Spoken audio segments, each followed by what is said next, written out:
How does PwC take your company to the leading edge? They bring the sharpest minds in tech to your team, so you can bring the ideas that will transform your business. They're passionate about your industry, so you can walk into any room with every advantage. And they're with you every step of the way, so you can know you're headed in the right direction. PwC builds for what's next, so you can get there now. Get started at pwc.com/us/leading edge. Switch to Verizon Business and get more from your internet without paying more for your internet. Get LTE Business Internet starting at $39 a month when paired with select business mobile plans. That's unlimited data, and with it, unlimited possibilities. Start saving today with Verizon Business, ranked #1 in small business internet customer satisfaction by J.D. Power. Starting price for 25 megabits per second LTE internet plan with smartphone plan savings, plus taxes, fees, and economic adjustment charge. Terms apply. For J.D. Power 2024 award information, visit jdpower.com/awards.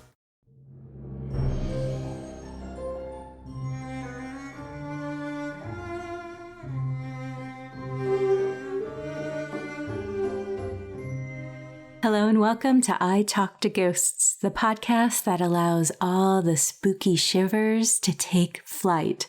I'm your spirited host, Jennifer, and tonight I'm going to share with you ghost stories of haunted airplanes. This topic in particular, I have to admit, really makes me uncomfortable.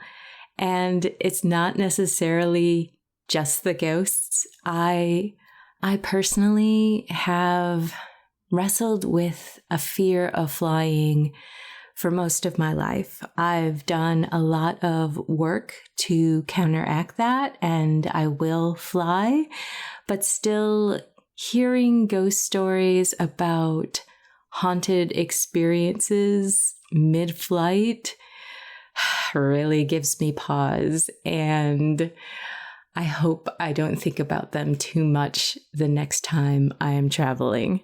As it is, I am willing to risk it to share these really intriguing ghost stories that I found for you this evening. And since we're flying so high with the spooky this evening, I won't be sharing any spirit work this episode due to the editing time it takes me to produce an episode. Speaking of my mediumship, you probably also are aware that I have taken a hiatus this year from offering medium readings on a one-on-one basis. I am in the process of acclimating and connecting with the required energy to be able to offer the best medium readings I possibly can during any particular time where my material life requires extra attention and energy and focus from me. I feel it's best to step away from my role as a medium because I want to be able to offer the best pure energy that I can while doing a reading for someone, because it's just so important to me that I am at my best and that I'm able to have my mind quiet and just really focus on being there for spirit and being there for you as well. And since I am settling back into the normal day-to-day, I feel like I can begin to offering medium readings again. So I will be opening up my calendar on my website, italktoghosts.com, and I will be offering appointment times soon. So thank you for your patience with that. And I've missed it. I've missed being in service to you, and I miss being in an interactive connection with spirit as well. So I am looking forward to all the future readings ahead of us. Okay, enough chit-chat. Let's get to the spooky. The haunted flights are boarding right now.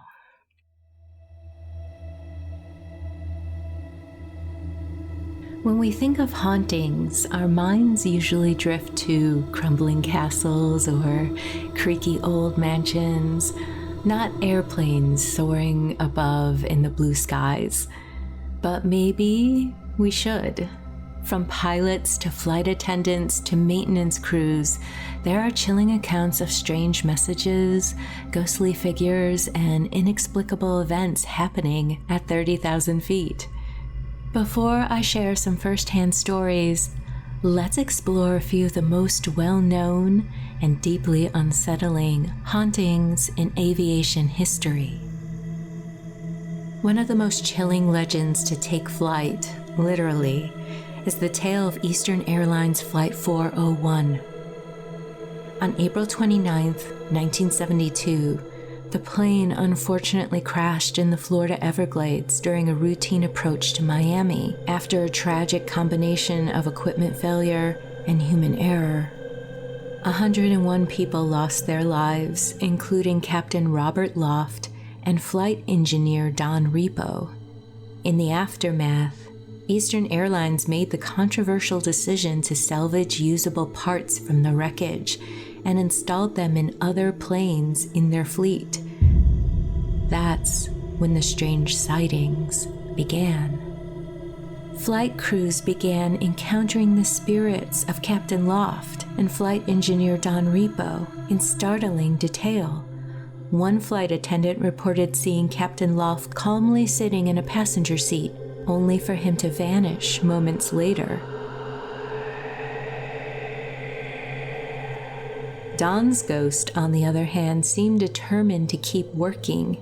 He was seen inspecting flight instruments, showing up in cockpits, and even appeared in the galley, recognized by crew members who had known him in life. These weren't fleeting glimpses either. Witnesses described vivid, interactive experiences, complete with voices, chills, and a strong presence. On several occasions, Don's apparition was credited for alerting crew members to mechanical issues before they became serious. Though the airline publicly denied the stories, they eventually removed the reused parts from all aircraft. And to this day, the ghosts of Flight 401 are whispered about in aviation circles and in late-night flight crew conversations. This next story is less of a case of haunted skies and more of haunted ground, but it still very much deserves a mention. On May 25th, 1979, American Airlines Flight 191 crashed just moments after takeoff from Chicago O'Hare's International Airport, and one of the most devastating aviation disasters in U.S. history. In the weeks that followed, something strange began to stir near the crash site. Motorists kept reporting flickering white lights hovering in the field where the plane had gone down. Police responded to late-night calls from nearby roads, but found nothing. Some assumed it was looters or thrill-seekers, but each time officers arrived, the field was empty and quiet. Then came the accounts from a nearby mobile home park. Residents began hearing strange knocks and taps at their doors and windows. Some of these happened within hours of the crash. When they opened their door or looked out their window, no one was there. Dogs barked relentlessly towards the field. Doorknobs turned on their own. Footsteps echoed on metal steps.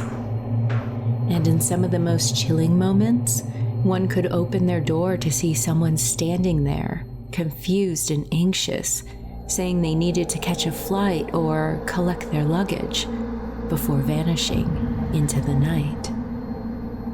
These strange events caused many residents to move out of the park. Even new residents who moved in long after the tragedy reported similar phenomena. One sighting was described by a man out walking his dog one night near where Flight 191 had crashed. He was approached by a young man who explained he needed to make an emergency telephone call. The man walking his dog looked at this person curiously, He seemed to smell of jet fuel and also appeared to be smoldering. At first, he just assumed the man had been running on this chilly night and steam was coming from his clothing from the cold. But when he turned away to point out a nearby phone and then turned back again, the man had vanished. He had never believed any of the stories until then, convinced that he had encountered one of the restless spirits from Flight 191. Then there's an unsettling case out of Newark Liberty International Airport. During a standard approach in the quiet hours of the early morning, a co-pilot noticed his instrument screen flickering. Then it displayed something truly bizarre. In glitchy, stretched-out letters, the words spelled out, "Don't you wish you knew what this means?" Startled, he called for the captain's attention, who confirmed he could see it too. They tried resetting the data several times, but the chilling message wouldn't go away. And just as quickly as it appeared, it disappeared, returning to a normal screen with no trace of anything unusual. The pilots landed safely and filed a report, but the technical crews found no system errors. Weeks later, a second flight crew out of Newark reported a nearly identical experience. Was it a system bug, a bizarre prank, or something else entirely? No one has been able to explain it. Linger near for more spooky I Talk to Ghosts will be back in a moment. Whatever the occasion, effortless elegance is right this way. Because Hilton brings you new ways to stay courtesy of the Nomad London. And it doesn't stop at award-winning dining in a space draped in velvet and illuminated by vintage chandeliers. No, this day goes beyond with unparalleled personalized service and attentive hospitality. Oh, and did we mention the Nomad London can be booked using your Hilton Honors points at Hilton.com? Hilton, for the stay.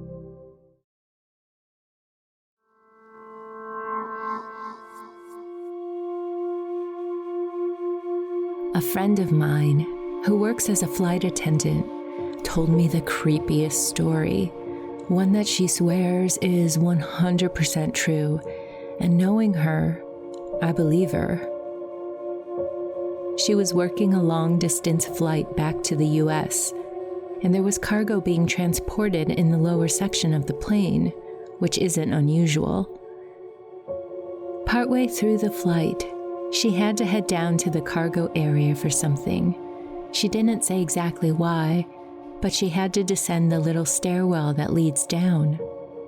As she started walking down, she noticed a man sitting calmly on one of the steps. She was startled, of course. No passengers are ever allowed down there, and told him he wasn't supposed to be in that area. The man was polite and apologetic. He explained that he was just keeping his wife company since she was terrified of flying. He even gave her the wife's full name. After she finished what she was doing, she felt a little concerned. If this woman was that nervous, maybe she could offer her some reassurance or check to see if she needed anything. So she walked the long length of the cabin looking for the man and the woman he had mentioned. She ended up needing to check the manifest to find this woman by name, and she found the woman, clearly distressed. But here's where it gets strange. The man wasn't with her. In fact, someone else was sitting in the seat next to her. So my friend crouched down and gently said something like, "I heard you weren't feeling great. Can I get you anything to help you feel more at ease?"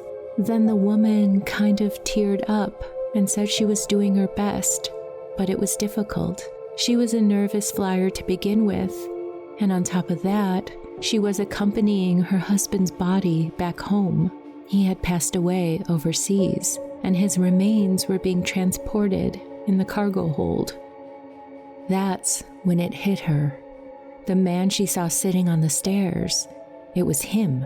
She said he looked completely real, not ghostly, not flickering or translucent or anything like that, just solid and kind. For a moment, my friend honestly thought the crew might have been pulling a prank on her. So as they landed, she made a point to watch every single person disembark. She wanted to be absolutely sure. Maybe she missed him.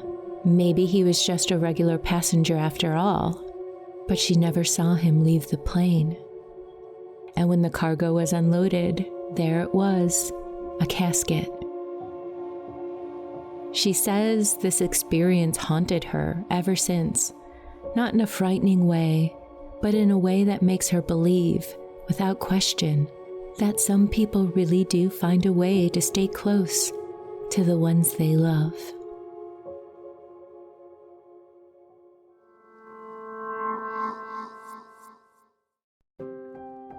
I was flying home from Tokyo after a 2-week work trip. One of those long-haul overnight flights where time gets weird and everything just feels slightly off. I was sitting in a window seat near the rear of the plane, a few rows from the aft galley where the flight attendants gather. I barely slept the night before, so I was hoping to sleep most of the flight. Noise-canceling headphones, blanket, eyes shut. And for a while, it worked. I drifted in and out, half dreaming, the way you do when you're 30,000 feet above the Pacific. But somewhere around the halfway point, I woke up suddenly. It was dark. Cabin lights were dimmed. Passengers were mostly asleep. And I heard something. Crying. Not loud, not sobbing, just soft, muffled weeping. A woman's voice, maybe.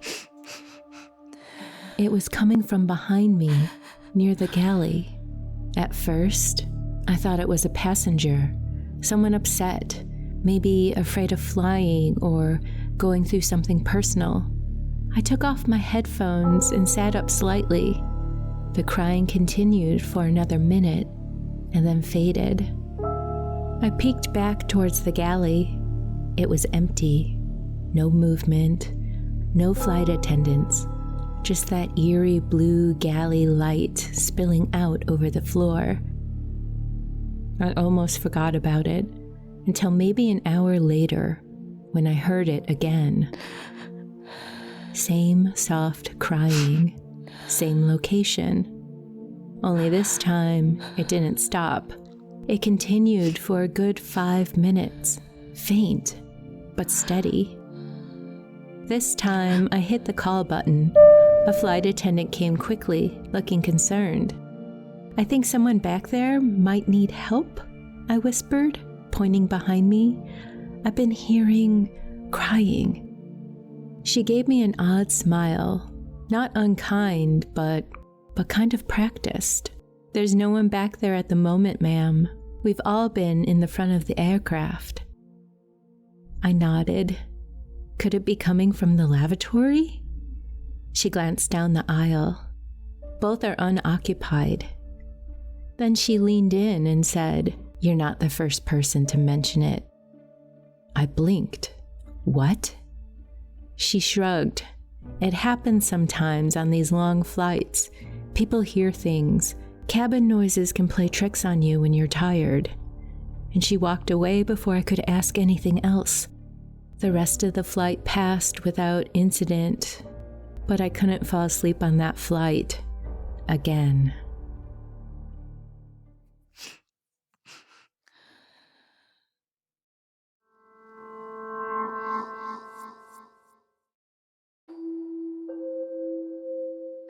I was flying from Seattle to Chicago for a last-minute conference.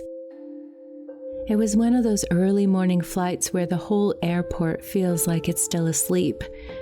Everyone boarding was quiet, groggy, and clutching their coffee cups.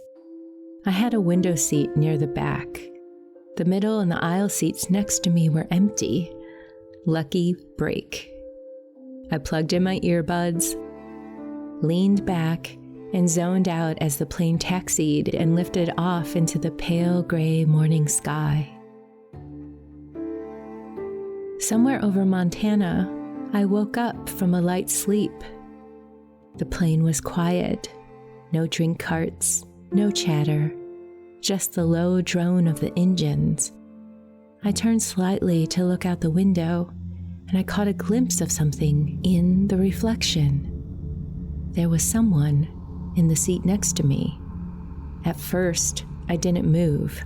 I just stared at the faint reflection in the double-layered window, and there she was, a woman, dark hair pulled back, wearing something pale, maybe a sweater or a shawl, hard to tell in the dim light.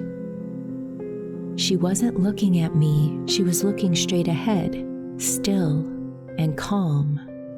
But when I turned to look directly at the seat next to me, it was empty. My blood ran cold.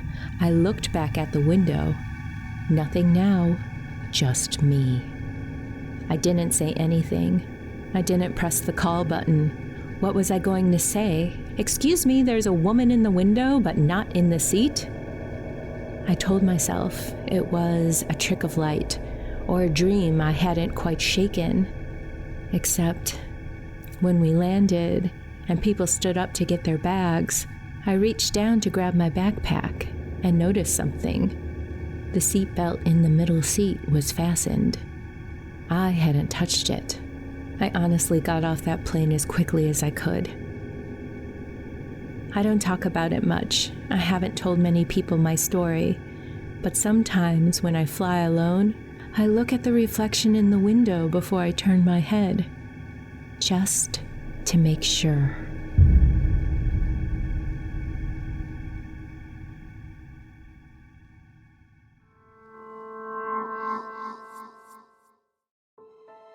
Are you enjoying the podcast? Please leave a kind review or share it with a friend. These small actions take only a few moments, but they immensely help support the podcast. Thank you for supporting my work and the podcast.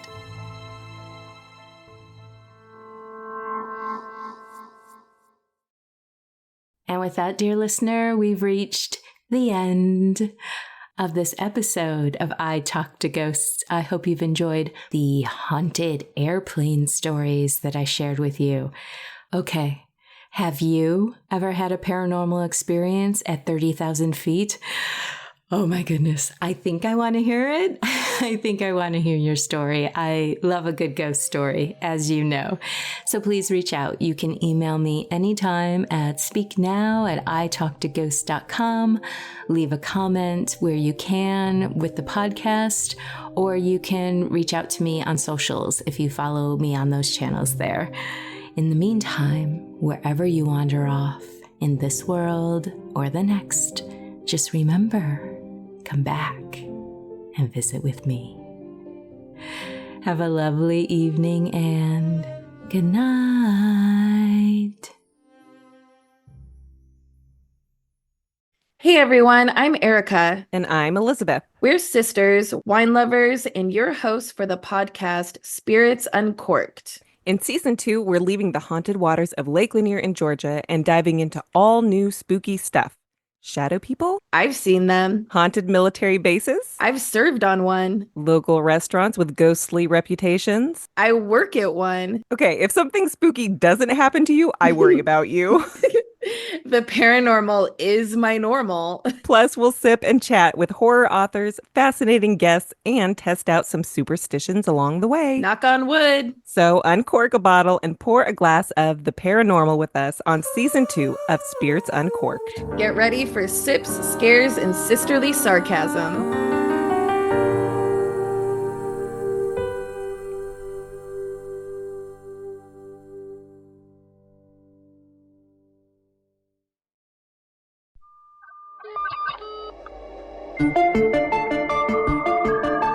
Fear Daily is a podcast that takes you into the shadows of the past, unearthing the 1990s most terrifying tales of monsters, madness, and life after death.